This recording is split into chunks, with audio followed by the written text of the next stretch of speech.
ಯುಗದಲ್ಲಿ ಮಾನವರ ಮನಸ್ಸು ಚಂಚಲ.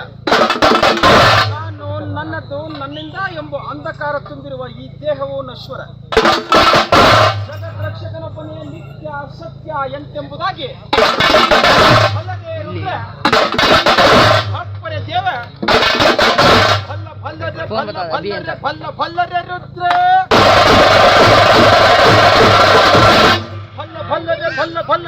ಭಲ್ಲರೆ ದೇವ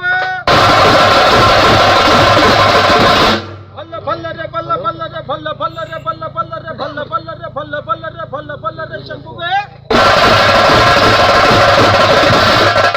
ಎಂಬುದಾಗಿ ಇಂದು ನಡೆಯಲಿರುವ ವಿಘ್ನೇಶ್ವರನ ವಿಸರ್ಜನಾ ಕಾರ್ಯಕ್ರಮದಲ್ಲಿ ಇಂದು ನಡೆಯಲಿರುವ ಈ ಕೂರ್ಮ ಮಂಡಲ ಸೇವೆ ಏಕೆಂತೆಂದರೆ